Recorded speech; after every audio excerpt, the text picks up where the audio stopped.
মাঠের চেহারা দেখে মনে হচ্ছে নতুন ফসল লাগাবে বলে বটা মাঠের অর্ধেক অব্দি কুপিয়েছে।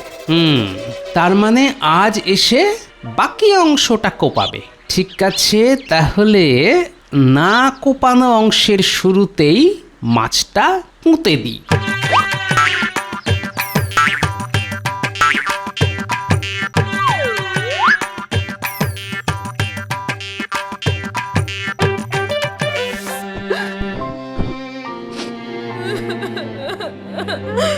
ও মা গো, এ কার হাতে পড়েছি গো? আমার হাড় মাছ কালি করে দিলে গো।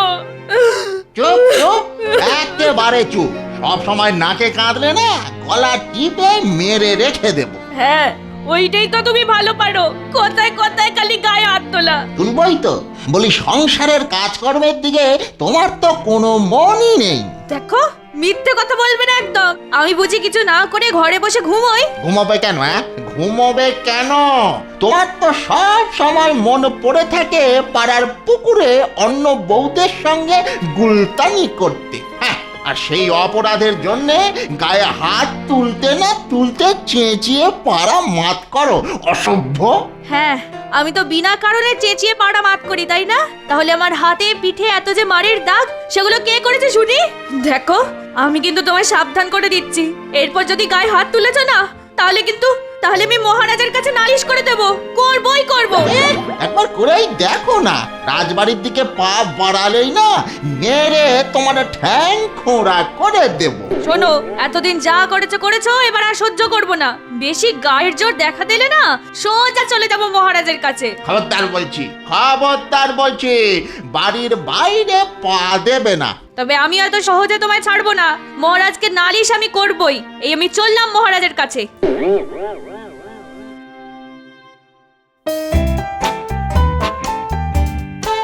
গোপাল, আজকের দিনটা বেশ মনোরম, তাই না? মনটা বেশ প্রফুল্ল প্রফুল্ল লাগছে। আপনি ঠিকই বলেছেন। তবে জানেন কি, ওই মনে প্রফুল্লতা দুটি কারণে আসে মহারাজ। অর্থের অভাব আর অনর্থের চিন্তা না থাকলে। তাই নাকি? হ্যাঁ মহারাজ, আপনি রাজা, তাই আপনার অর্থের অভাবও যেমন নেই, তেমনি অনর্থের চিন্তাও নেই। তাই আপনার মন সব সময় প্রফুল্ল থাকবে না তো আর কার থাকবে বলুন? দেখো গোপাল, আমার মন যে সব সময় প্রফুল্ল থাকে আমি কিন্তু সে কথা বলিনি। আমি শুধু আজকের কথাই বলেছি। কিন্তু আমার মন তো সদাই প্রফুল্ল থাকে মহারাজ। সদা প্রফুল্ল থাকে? বাহ বাহ, খুব ভালো খুব ভালো। তা কি কারণে প্রফুল্ল থাকে শুনি? ওই যে বললাম, অর্থের অভাব হলে মন খারাপ হয়। কিন্তু আমার তো সেসবের কোনো বালাই নেই। আমার অর্থের অভাব হলেই আমি আপনাকে জানাই, আর আপনি সঙ্গে সঙ্গে আমায় বকশিশ দিয়ে দেন। তোমার এত কথার মার পেঁচের উদ্দেশ্য এবার বোঝা গেল।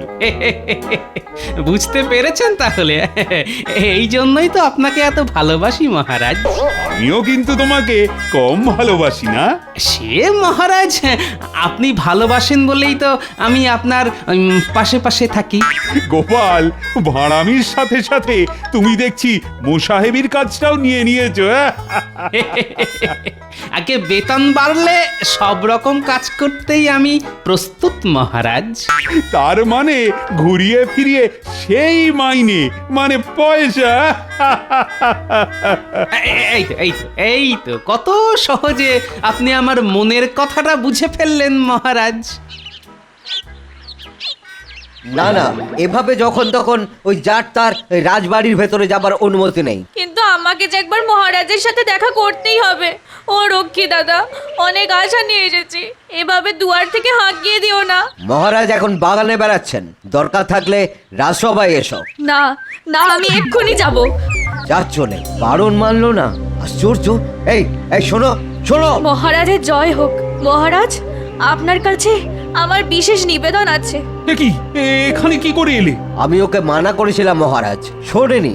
নিরুপায় হয়ে আমি আপনার কাছে এসেছি। মহারাজ, আমার বিচার চাই। ঠিক আছে, সে না হয় হবে, কিন্তু তুমি কে? মহারাজ, বিয়ের পরে স্বামীর পরিচয় স্ত্রীর পরিচয়, আর যেহেতু স্বামীর নাম মুখে আনতে নেই, তাই আমি একটু ঘুরিয়েই পরিচয় দিচ্ছি। মহারাজ, আমি হচ্ছি ঘটার বন্ধুর বউ। ঘটার বন্ধু মানে বটা? তা রাজসভায় না এসে বাগানে এসেছো কেন? মহারাজ, আমাকে বাঁচান, ওই ঘটার বন্ধু আমাকে মেরে ফেলবে মহারাজ। কেন ওই নচ্ছারটা তোমাকে মেরে ফেলবে কেন? মহারাজ, পান থেকে চুন খসলে আমাকে মারধর করে। দেখুন, মেরে মেরে আমার কি অবস্থা করেছে দেখুন। কি সর্বনেশে কাণ্ড!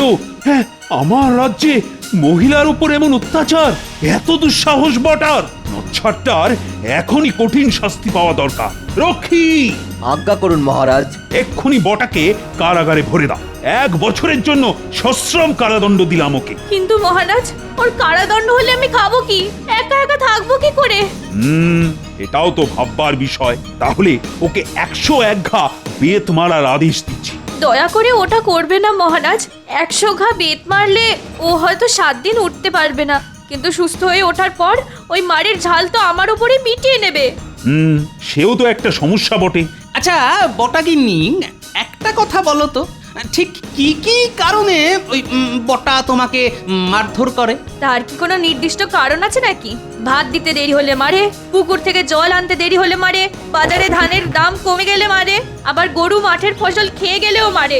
মোদ্দা কথা, পান থেকে চুন খসলেই মারে। মারার সঠিক কোনো কারণ নেই। বুঝলাম, মানে বউ পেটানো ওর অভ্যেসে দাঁড়িয়ে গেছে। শুধু অভ্যেস বলো না গোপাল, এ এক ভয়ঙ্কর রকমের বদ অভ্যেস। ঠিক আছে মহারাজ, হ্যাঁ, বটার এই বদ অভ্যেস আমি একদিনেই পাল্টে দেব। কি করে? দেখো না কি করি। তা ওই বটার বউ, সঙ্গে কিছু পয়সা আছে নাকি? থাকলে আমায় দাও তো। এখন তো সঙ্গে নেই, কাল ভোরবেলা দিয়ে দিলে হবে। খুব হবে। গোপাল, তুমি কি এর কাছ থেকেও পারিশ্রমিক নিচ্ছ নাকি? হ্যাঁ, ছি ছি ছি মহারাজ, এ তো মাছ কেনার দাম। বটাকে পাকা শোল মাছ খাওয়াতে হবে না? মানে পাকা শোলের তেল ঝাল। খেতে কি ভালো না? মুখে দিলেই একেবারে সব রোগ ব্যাধি একেবারে বাপ বাপ বলে পালিয়ে যায় মহারাজ। পাকা শোলের তেল ঝাল খেলেই বটার এই বউ পেটানোর রোগ চলে যাবে? শুধু চলে যাবে কি বলছেন মহারাজ? এ জন্মে আর ওই রোগ ওর কাছে ঘেঁষবে না। তুমি পারবে গোপাল দাদা? কোনো শাস্তি না দিয়েই মানুষটাকে তুমি পাল্টে দিতে পারবে? দেখো না কি করি। শুধু আমি যা যা বলবো তোমাকে ঠিক তাই তাই করতে হবে। যেরকম যেরকম বলবে সেরকমই করব। মানে গোপাল, বলছিলাম কি, শুধু শোল মাছের ঝাল খাইয়ে আপনি নিশ্চিন্তে থাকুন মহারাজ, বটার বউ আর কোনোদিন বটার হাতে মার খাবে না। আমার উপর আস্থা রাখতে পারেন মহারাজ। তোমার উপর সে আস্থা আমার আছে গোপাল। আগে মহারাজ, তাই তো আপনি আমার মাইনে বাড়িয়ে দিচ্ছেন। এই দেখো, আমি আবার কখন বললাম যে তোমার মাইনে বাড়িয়ে দেব? তবে তুমি যদি অন্য কোনো উপায়ে বটাকে সায়স্তা করতে পারো, তাহলে আমিও তোমার মাইনে বাড়িয়ে দেবার কথা ভাববো। ঠিক আছে মহারাজ, ঠিক আছে ঠিক আছে, আমি তাহলে এখন যাই। এসো গো বটার বউ, চলে এসো।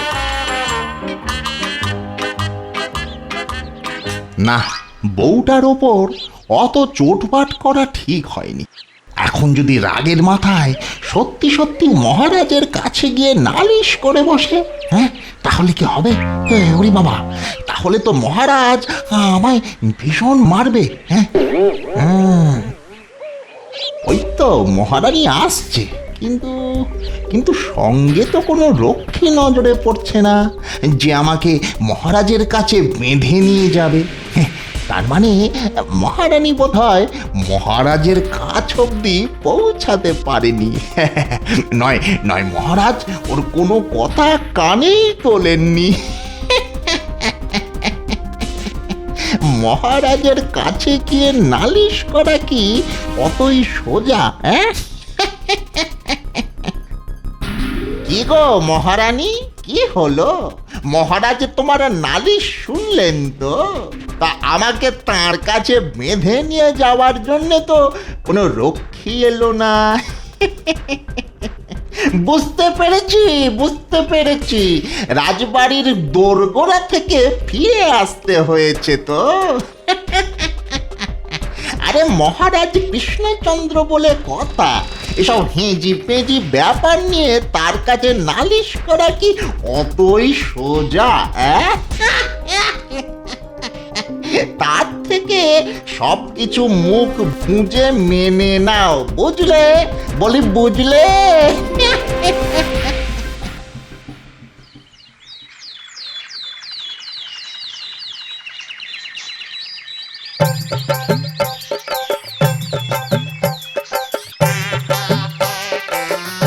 আমার হাতে তো সংসারের টাকা পয়সা থাকে না, ওই খুচরো খাজটা যেটুকু ছিল দিলাম, এতে হবে গোপাল দাদা? হবে মানে একেবারে ভেসে যাবে। কাল তোমায় যা যা করতে বলেছি সব মনে আছে তো? মনে আছে গো, মনে আছে। সব ঠিকঠাক পারবে তো? খুব পারবো।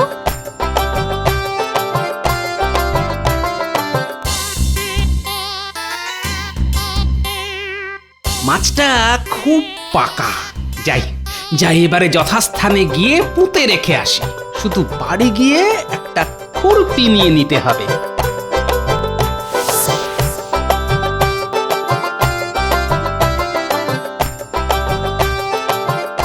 এই যে মহারানী, বলি সাত সকালে কোথায় যাওয়া হয়েছিল শুনি? পাড়া বেড়াতে? বলি এত মার খেয়েও হুঁশ ফেরে না, না? ঘরে তো রাধার মতো আনাজপত্র কিছু নেই। দুপুরবেলা মাঠ থেকে এসে যখন খেতে চাইবে তখন কি দিয়ে ভাত দেব? তাই পুকুর থেকে কলমি শাক তুলে আনলাম। তা শাকই যখন তুলে আনলে তখন আরেকটু বুদ্ধি করে কিছু চুনোচোনা মাছ ধরে আনতে পারলে না? কতদিন যে মাছের ঝাল আর ভাত খাইনি। খাবে খাবে, আজ এমন মাছের ঝাল খাওয়াবো সারা জীবনে ভুলতে পারবে না। শোনো, আমি মাঠে যাচ্ছি, ফিরে এসে যেন সময় মতো শাক ভাতটুকু পাই। একটু দেরি হলে কিন্তু।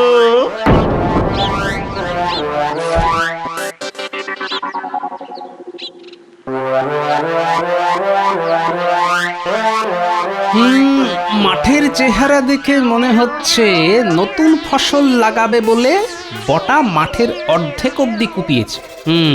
তার মানে আজ এসে বাকি অংশটা কোপাবে।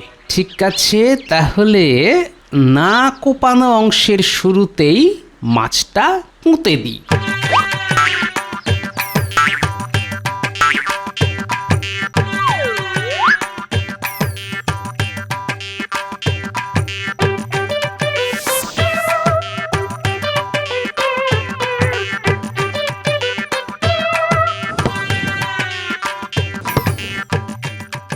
আয় বাপ বটা, তাড়াতাড়ি তাড়াতাড়ি মাছটার কাছে আয়, নইলে শিয়াল কুকুরে মাছ নিয়ে পালিয়ে যাবে যে। হ্যাঁ, বাবারি বাবারি বাবা, এদিকটা কোপানো হয়ে গেল। এবার ওদিকটা কুপিয়ে ফেললেই বীজ ছড়ানো যাবে। বাবারি বাবারি বাবা।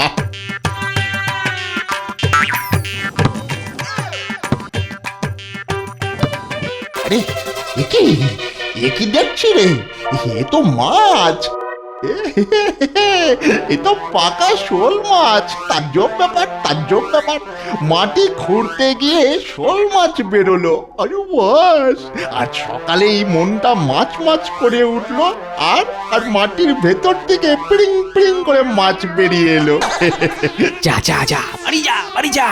তারপর এমন শোলের ঝাল খাবি না, সারা জন্ম ভুলবি না।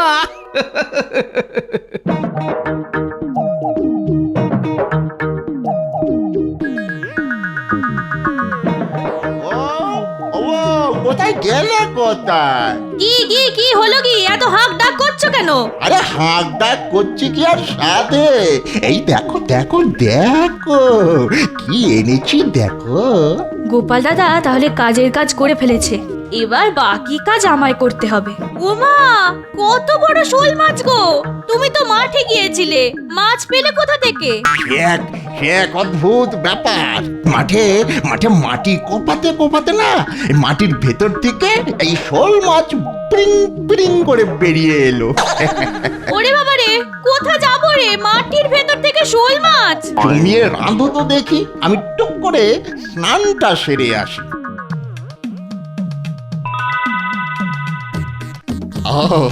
আহা, কি আনন্দ, কি আনন্দ! আজ পাকা শোল খাবো। যা বটা, ভালো করে স্নান করে আয়, তারপর এমন শোলের ঝাল খাবি যে কি হলো কি কি হলো কি বলি, কতক্ষণ আর পেটে কিল মেরে বসে থাকবো? তোমার এই নির্বিড়ে স্বভাবের জন্যই না মার খেয়ে মরো। আবার খাবে, আবার খাবে, আজকে আবার খাবে, নিশ্চয়ই খাবে। আমার মন বলছে, আমার হাত বলছে। এই নাও। একই একই, এ তো শাক আর ভাত। এই শোল মাছ কই? শোল মাছ কোত্থেকে পাবো? সকালে যে শাক তুলে এনেছিলাম সেইটাই ভেজে দিয়েছি। একদম বাজে কথা বলবে না, বাজে কথা বলবে না। এই তো একটু আগে এত বড় একটা শোল মাছ এনে দিলাম, সেটা কোথায় গেল? তুমি কি পাগল হলে নাকি? শোল মাছ কোথায়? তুমি তো আজ বাজারই যাওনি। না, মনে হচ্ছে তোমার মাথার কোনো গন্ডগোল হয়েছে, তাই এমন উল্টো পাল্টা কথা বলছো। কি বললে? আমি পাগল? কবে রে? খবরদার বলছি, একদম গায়ে হাত তুলবে না। ওগো কে কোথায় আছো গো? আমায় বাঁচাও। কে কোথায় আছো গো? আমায় বাঁচাও। এই বটা, আবার বউকে মারতে শুরু করলি নাকি? ছি বটা, এভাবে কি কেউ রোজ রোজ বউকে মারে? আহা, মারধর না করে মুখেও তো সমস্যার সমাধান করা যায় নাকি? বলি কি হয়েছে শুনি। দেখো না খুড়ো, আমি ওকে একটা শোল মাছ এনে রেঁধে দিতে বললাম, ও হাতে করে রান্নাঘরে নিয়েও গেল। নিয়ে গেল, তারপরও আমাকে শুধু শাক ভাত খেতে দিয়েছে। বলে কিনা আমি কোনো শোল মাছ এনেই দিইনি। বলো তুমি, কেমন কথা হলো তুমি বলো। বলি ও বটা বউ, বটাকে শোল মাছ রেঁধে দিলে না কেন? পথে যেতে যেতে কিছু কথা কানে গেল, তাই ঢুকে পড়লাম। তা হ্যাঁ বটা বউ, মাছ রান্না করে দিলে না কেন? আর মাছটা গেলই বা কোথায়, আর এলোই বা কোথা থেকে? মাঠে চাষ করতে গিয়ে মাটির ভেতর থেকে, একদম ভেতরে তলদেশ থেকে এই যে শোল মাছ পিড়িং পিড়িং করে লাফিয়ে আমার কোলে এসে পড়েছিল। হ্যাঁ, শিগগিরই মাঠে চাষ করতে গিয়ে মাটির ভেতর থেকে শোল মাছ পেয়েছিস? বাহ, অসাধারণ! এরকম চলতে থাকলে তো ওই জেলেরা এবার থেকে জাল ছিপ এসব ছেড়ে মাঠে কোদাল চালিয়ে মাছ তুলবে। কি গো, তোমরা সকলে কি বলো? তা বটা, তুই কি ঘুমিয়ে ঘুমিয়ে মাঠে কোদাল চালাবার বদলে এই নদীতে কোদাল চালাচ্ছিলি? বটা, তুই কি সকাল সকাল নেশা টেশা করছিস নাকি? কি যাতা বলছো কি তোমরা? যা তা বলছি মানে? হ্যাঁ, তুই মাঠে কোদাল চালিয়ে মাছ পেয়েছিস বলতে পারিস, আর আমরা কিছু বললেই যাতা হয়ে গেল? শোনো, আমার মনে হয় বটার মাথার ব্যামো হয়েছে। কি গো, তোমরা কি বলো? ঠিক বলেছো গোপাল, ওর মাথার ব্যামোই হয়েছে।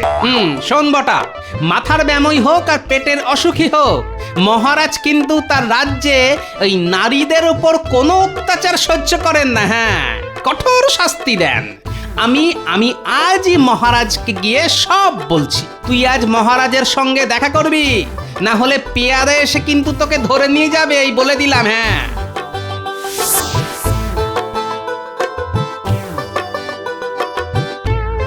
এসো গোপাল। মহারাজের জয় হোক। তা বটাকে শায়েস্তা করার ব্যাপারে কি হলো? সব হয়ে গেছে মহারাজ, এখন শুধু নাটকের শেষ অঙ্কের প্রতীক্ষা। মহারাজের জয় হোক, বটা এসেছে। এখানে নিয়ে এসো। এই যে বটা, শুনলাম তুমি নাকি তোমার বউকে খুব মারধর করো। আগে মহারাজ, সে কি আর এমনি করি? মানে ভারী বেয়ারা আমার বউ। একটা কথাও শোনে না মহারাজ, একটা কথাও না। আজ ওকে একটা শোল মাছ এনে দিয়েছিলাম, তা ও তার রান্না না করে আমাকে শাক পাতা রান্না করে দিয়েছে। আর মিথ্যে করে বলছে যে আমি নাকি কোনো মাছই দিইনি। বুঝুন তাহলে। তা শোল মাছ কোথা থেকে পেলে? আগে মহারাজ, আমি ওই যে জমি হয় না, চাষবাস করে, ওই জমি কোপাবার সময় ওই মাছ জমির তলা থেকে একেবারে পিড়িং করে উঠে আমার কোলে এসে পড়েছে মহারাজ। সত্যি কথা। দেখো বটা, মাটি খুঁড়ে আলু, বিট, গাজর পাওয়া যায়, কিন্তু মাটি খুঁড়ে শোল মাছ, আমার তো মনে হয় তোমার মাথাটাই খারাপ হয়ে গেছে। তাই এখন কিছুদিন তোমার পাগলা গারদে থাকা দরকার।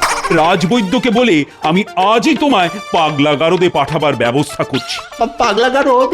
হরি বাবরি, ওখানে গেলে আমি যে সত্যি পাগল হয়ে যাব মহারাজ। ঠিক আছে, তুই যদি এক দৌড়ে এখান থেকে পালিয়ে যেতে পারিস, তাহলে আর তোকে পাগলা গারদে যেতে হবে না। এ কি করলে গোপাল, শয়তানটাকে পালিয়ে যেতে দিলে? আরে বাড়ি গিয়ে ও তো আবার বউকে মারধর করবে। না মহারাজ, মনে হয় সেটি আর করবে না। হ্যাঁ বলছো? আমার কথা বিশ্বাস না হলে চলুন নিজের চোখেই দেখে আসবেন, চলুন।